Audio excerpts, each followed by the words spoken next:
Hello everyone, just a bit early for the webinar, so we're just going to give it a couple of minutes for everyone to join. Hello everyone.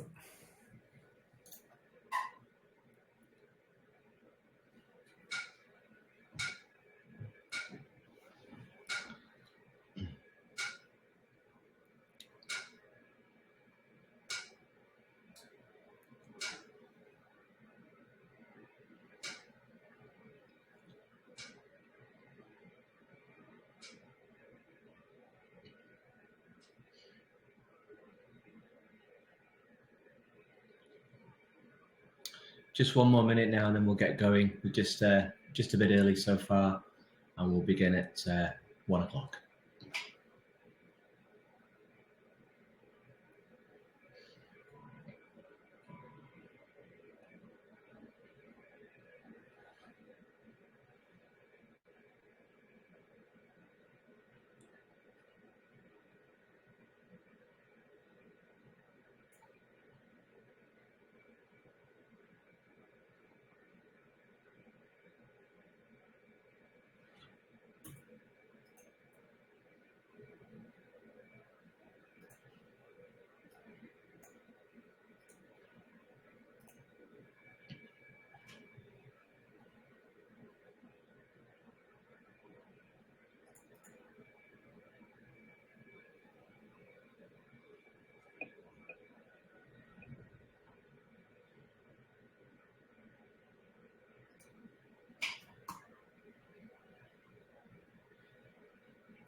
Okay, so it's 1 o'clock, so I think we'll get started. Thanks everyone for joining, and I think I'll just start by explaining what's the purpose of this webinar. So every month, pretty much, we plan to just keep our customer base and future customers updated as to what's new, what's you know, coming down the line, any sort of improvements we've made to APIs or SDKs, any new features, that kind of thing. So it's just our way of keeping in touch with you all, excuse me, and just letting you know what improvements we've made. So the agenda for today, there's two main things to discuss. The first is a new API that we brought out. It's called the Datasets API. What does it do? Basically, if you want to draw a polygon and then find all the points inside a polygon, we can do those kind of more advanced searches. It's based on GIS. We do the GIS bit in the background, and that basically means all that complexity is abstracted away from the front end, from the users. Our customers, yourselves, will just have to put an API request together to access all those sort of heavyweight GIS features that we will run. So that's the Datasets API. There's all sorts of use cases for it, by the way, but I'll delve into that later. The next thing we'll be looking at on the agenda is geofencing. Maybe some of you are already familiar with geofencing, but just as a quick recap, a geofence is kind of a virtual bubble you would draw around a point, like a radius.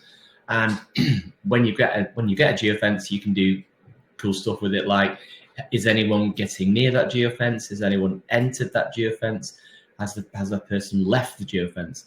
And that can trigger use cases which are really good for things like geo-marketing. You know, if you're near a store, you get a push notification on your phone from the app to say, hey, did you know it's 10% off this store today? Why don't you pop in? So that's one example. Other things are click and collect, you know, not having to wait around when you get into the store to pick up your goods, and a few other use cases. At the end, we'll make some time for a Q&A.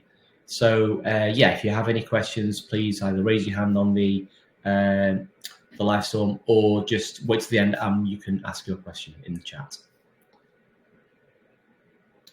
Okay, so let's look a bit more about how we can look at these advanced search features with the Datasets API. So what is it? I kind of touched upon it, but the whole ethos of this API is to provide the end users with GIS capabilities. So you don't have to do that. We've already done that for you. So that's the first thing. The second thing is, why would you want it? Well, you can do all sorts of more advanced searches. For instance, am I in a fire zone? Am I in a flood zone? or is the Airbnb I'm trying to find within 1 mile of a certain lake? So these are all kind of advanced searching features that you can do based on Datasets API. So yeah, you can do these advanced spatial queries on the front side. I think I mentioned that one. And so what's the point? Why bother? Well, if you did a traditional radius search around a lake and it was a long lake, you may miss out the top and the bottom of the lake. So the results may not be so useful. And if you don't give useful results to the customers, the conversion will go down. So if we can make the results really targeted, really useful and really good, then correspondingly, we can see that the conversion rate will increase. They get a better user experience. The service that we're offering is better, and conversions follow. Looking at insurance, we can look at a few use cases now. So insurance, let's say someone calls into a call center and it's for insurance, and they're trying to get a quote. The call center operative, the agent, can type in the postcode or the address of the person trying to get insured, and we can see if that point, that address, which is a point, does it fall within a polygon which is known for wildfires or known for flooding, or any other sort of thing that may affect their insurance. So these things can quickly be determined, and then that can feed through into the insurer's quote system to give an accurate quote. So that's kind of one example. Yeah, so let's keep moving. Travel and real estate. I mentioned the lake, but here's a really good graphic to show that. You can see on the bottom here a traditional radius search. This is not the Datasets API. This is like a normal search that we offer. It's good. It finds lots of places, but it's missed out at the very top of the lake, and it's missed out at the very bottom of the lake. You could make the radius bigger to encompass the entire lake, but then the left and right, let's say, the east and west, you start to get hits over here and here, and they're not by the lake. So the search by radius isn't really allowing us to search for properties within a mile or half a mile of that lake. How can we fix that? Well, what about this top graphic here? This is the Datasets API. It allows powerful features like drawing a complex polygon. This isn't so complex, but you could draw a really complex polygon if you wanted to, around a geographical feature. In this instance, it's a lake, and we're going to try and find, the hotels around it. Whereas the bottom one here finds the hotel over here. It's not near the lake, and this is a mountainous area. To get from here to the lake is actually no mean feat. It's quite a distance. You've got to, really mess about to get near that lake. It's not relevant. These are all relevant. They're all by the lake pretty much. They're inside the polygon that you specified.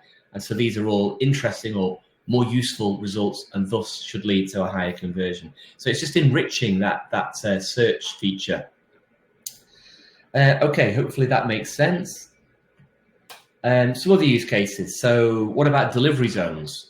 Perfect use case for Datasets API. Am I in this delivery zone, or am I not in this delivery zone? Am I in the delivery zone A, or the border one on delivery zone B? This is the kind of thing. And once you know the delivery zone, you could then assign that to the correct depot to deliver. Think about pizza delivery.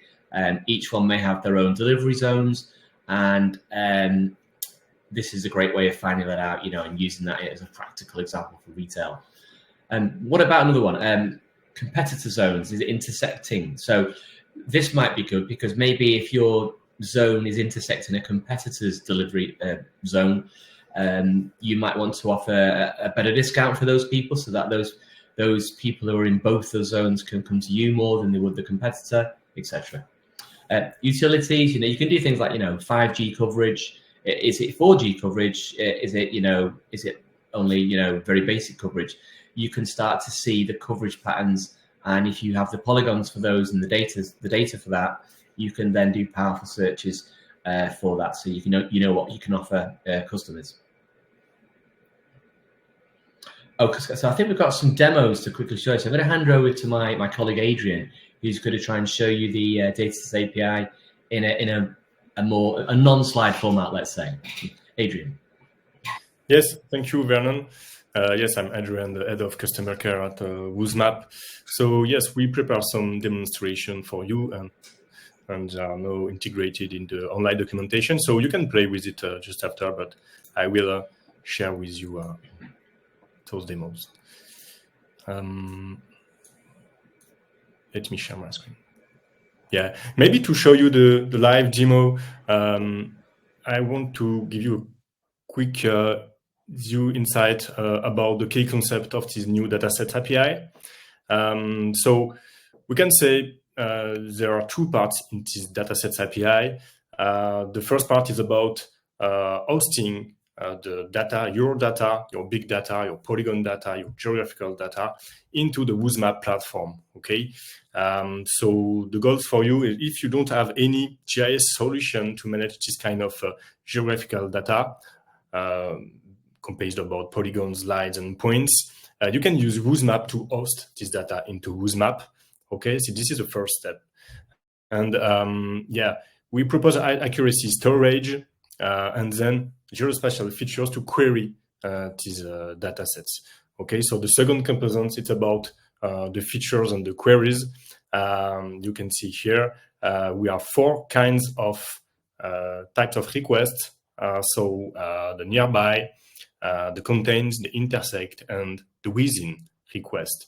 So to query, to ask about attributes from your data you just host into Woosmap. Just to explain you quickly what are these different kind of queries.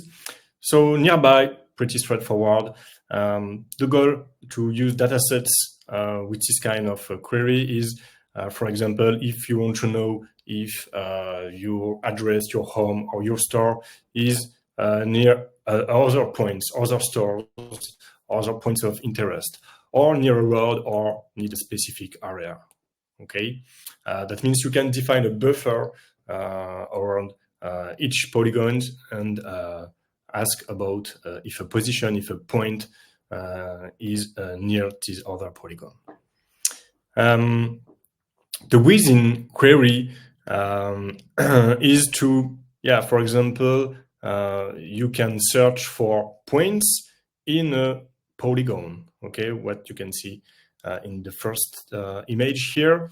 This is the use case explained by Vernon just before about the travel and real estate sector. So if you want to search for accommodation house in a specific lake area or administrative zone or touristic zone, you can do it with Datasets API. You will ask which points are inside, totally contained into this polygon. Same thing with the lines and other polygons. And then the contains query, this is exactly the opposite. You want to know if your points you just provided is intersecting, is contained in a polygon. And then the last one is intersect. This is a more complex geo features, but a very famous features in the GIS world to know if points, lines, as for example a road or polygon area, will cross other geographical features. Okay, so the points could be exactly on the limit, on the border of the polygon, and the API will give you the result and the attributes of the polygon.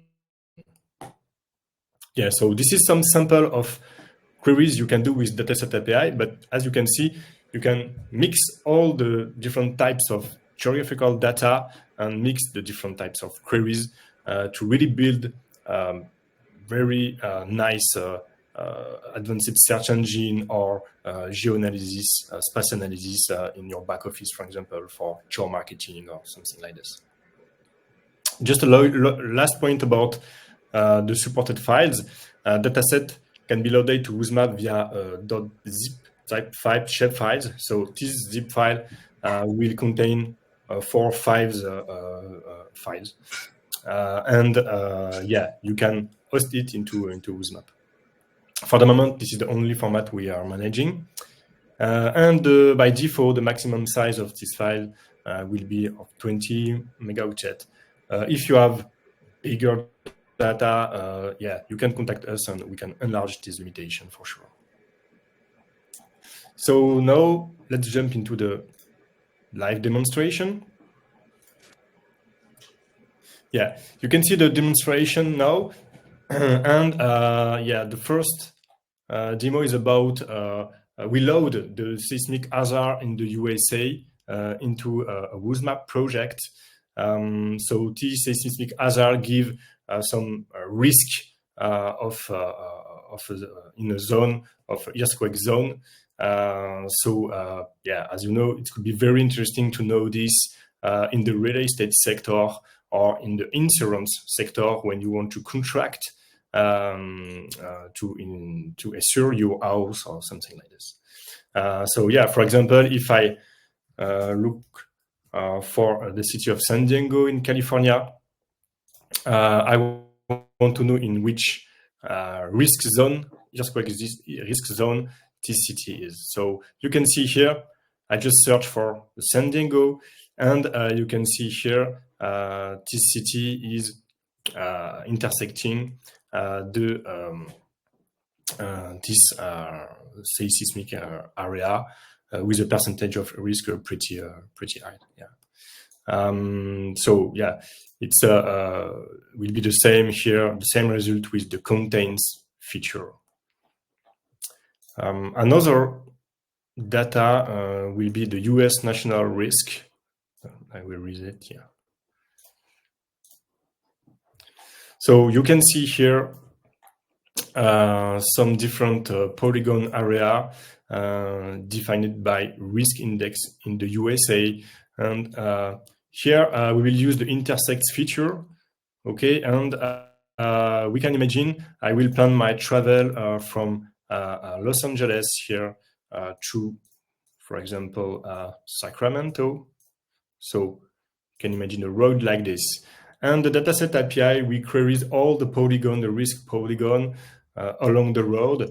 And here you will have all the attributes from each risk zone. So I will not go into the detail of each data. It's very, very complex data, but just to explain you, for example, in the insurance sector, if you want to subscribe to a specific car insurance, depending of your travel trip, it could be very useful to expose this kind of feature to the user. And the last data I want to show you, this is the worldwide solar potential. So it could be useful in real estate application and website to know if your new house will be really rightly exposed to solar, and if you can set up some solar panel, for example. So, for example, I can search for some addresses in France. So, for example, in Marseille, in the south of France. So here, I just search for a specific street address, and that will intersect, contain this data. I can see the annual solar potential is pretty high here. At the opposite, if I'm looking for a street in Paris, so the north part of the country, here you will see the annual solar potential is less important. Okay, so like this, yeah, you can really intersect and get data from a specific address and check in which polygon, which zone this address is. Just the last point about the dataset. If you want to display your dataset on top of the Woosmap map, we add some class in the Woosmap map JavaScript API. Okay, so you can see the dataset overlay class, allowing you to display your polygons, your point hosted in Woosmap on top of the Woosmap map. So pretty easy to use and to display data and to query the data. You can do it in backend or you can do it in front end. You have both possibilities with Woosmap, and we think you can really integrate this in your front application to have with high volume of requests. And the goal for us is to provide you nice features, nice JS feature, but with high performance capacity. Yeah, I will give you the microphone, Vernon. Thank you, Adrian. That's really good. Thank you. So hopefully you can see my screen again now. Yeah, great. Okay, so that was the Datasets API. Let's move on to our second part of our agenda, which is geofencing. Just a quick reminder about geofencing. I know I touched upon it, but that's where you can draw, let's say, a virtual bubble around the location, and that becomes the geofence. Really, it's for mobile apps, and you can then sort of track events. You know, is someone near that geofence? Has someone entered it? Has someone left it? And these events are what we can send through to the customer's sort of marketing engine, you know, Airship or Batch or etc. Right, so let's have a look at the geofencing and what we've done to improve it recently. So we can push messages to the customers just as they're passing your store. I did touch upon this, but this is a classic example. You can see in the sort of graphic here, these points being tracked. Here's the geofence in green, and other geofences will come up as well. But basically, when a customer is getting near a store or enters the geofence, you can then get an event sent from our Woosmap SDK into the customer's marketing engine. That can be like Airship or Braze or Salesforce, whatever it is. And then that's where you can put the business rules around that to decide what to do with that event.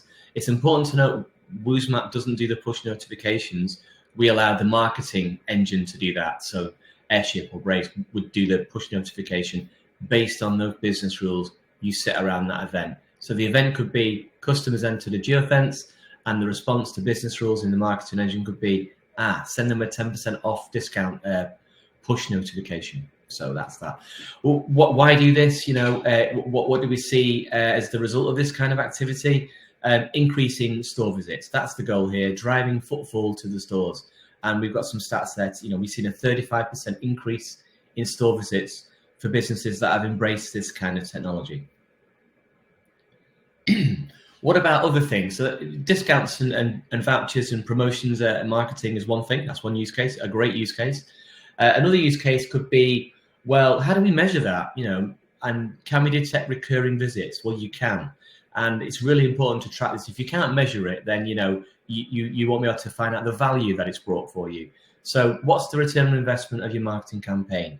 Simply put, you could measure the visits for a month where you don't have a campaign running, and then measure the results for the month after when you do have a campaign running, and see if the visits go up.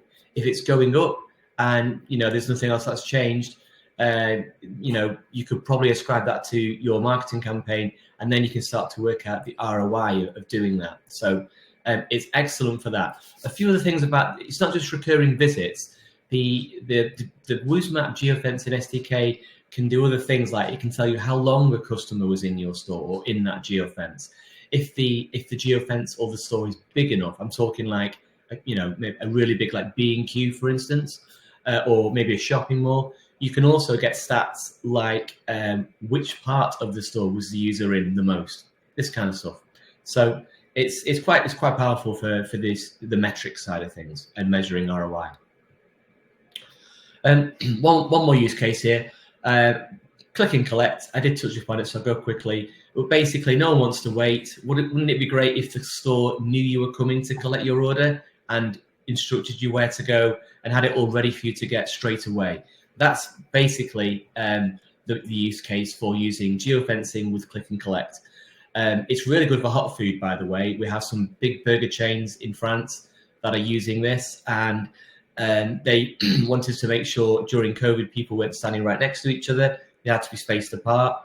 Well, if you know the customer's coming and in which order the customers are coming, you can start to allocate them to different queues to make sure they are spaced apart.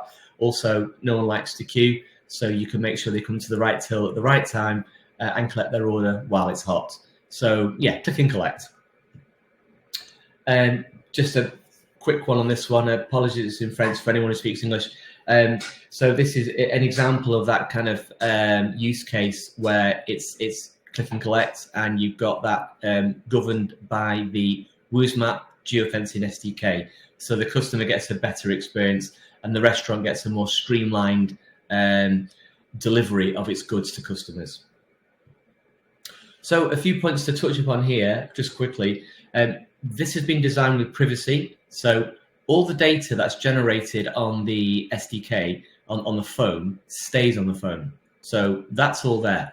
Any data that is exchanged with ourselves, to work things out like an event, that's anonymized, and it's basically just, X user has entered X geofence, and that's all we know. So it's designed for privacy. A quick one about consent as well. You can't track users unless they consent.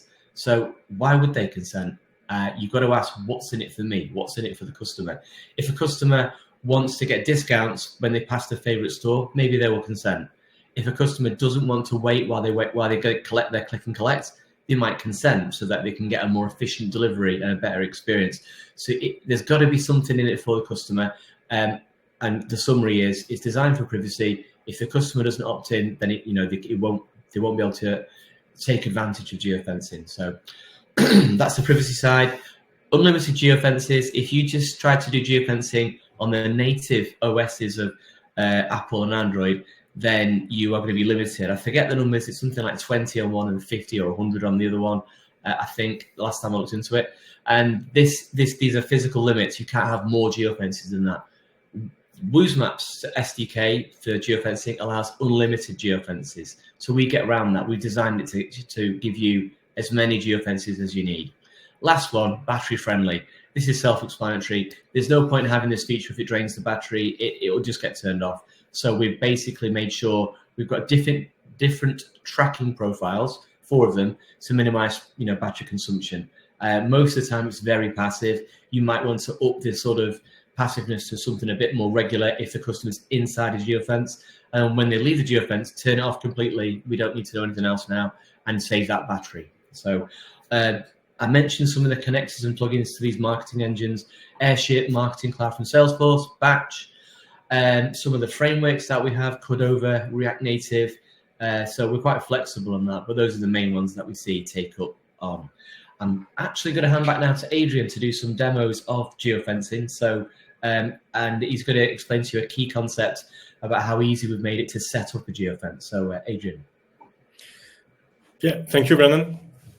The goal is to show you how it's very simple to integrate and to unlock geofencing if you have a mobile application and even an existing marketing platform on your side. So the first step to unlock geofencing it's to synchronize your stores into Woosmap. Okay, but maybe you already doing this because you are Woosmap customers and you are using, for example, the store locator widget or the map JavaScript API. You built your new store locator with the Woosmap map, and you already synchronize every day your stores into Woosmap. So this is the first part of the project. So that could start with your existing or future store locator, and we have many APIs and SDK to help you to build this store locator in a very, very effective way. And then so that means once your stores are already synchronized with Woosmap, you can create the radius programmatively thanks to the data management API. Okay, but what we release now, it's the way to create the geofencing radius directly into the Woosmap console. Okay, so for example, here you can see my screen. I'm in the Woosmap console. I have a geofencing Woosmap application project, and I already created a point, an asset. If I click on it, you can see I can see a geofencing radius. I set up it at 200 meters around my home. Okay, but let's try to create a new asset directly into the Woosmap console. So I can enter an ID. I will enter my store, and then I will define the position of my store. So for example, I can zoom into the map, and I can pin on the map and click on it. So I will get the coordinates. Okay, or as you know, you can enter a street address. So for example, something like this. Okay, so you can move the pin on the map. You can enter an address with auto-completion that will automatically fill all the address fields. So pretty straightforward. And the new thing is here, this new field in the Woosmap console. So the geofencing radius field. So I can enter a value and that will display my radius around my stores. Okay, I can set up a 200 meters, but 500 or maybe 1 kilometer. Okay, and so I can see the radius on the map, so I can clearly define for each store a specific radius. Okay, so that means you can have a different geofencing radius for each stores depending of their situations. Okay, maybe in a big city, as in a big city in London, you don't want to create a big radius, but if it's in a small town, you just have one store. Maybe it's more interesting for you to have a radius in kilometers. Okay, so I will just save, add it, and I will see my asset. So you can see the radius is created here, and automatically that will create the custom properties, the radius. Okay, so the geofencing SDK integrated in your mobile application will use this field to create on the fly the radius. Yeah, it's okay for me. So, and then Vernon, you can continue by the questions. Excellent, thank you, Adrian. So yeah, we'll open it up now to any questions. So feel free to ask a question on the chat, or we can try and get through that for you.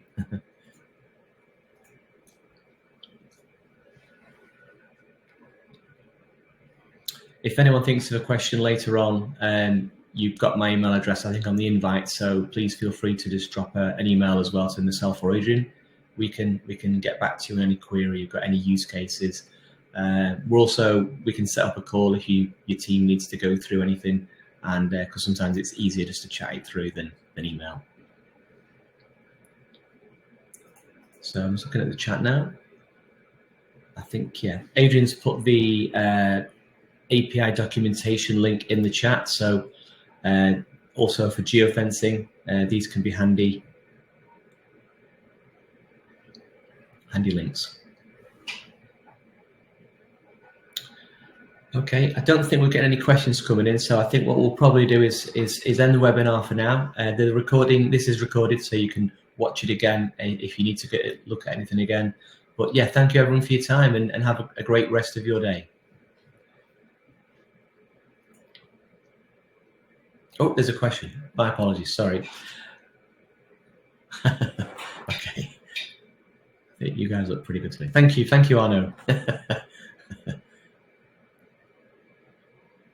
Okay, well, we'll call it a day for now, and thanks again for your time, everybody. Have a great day.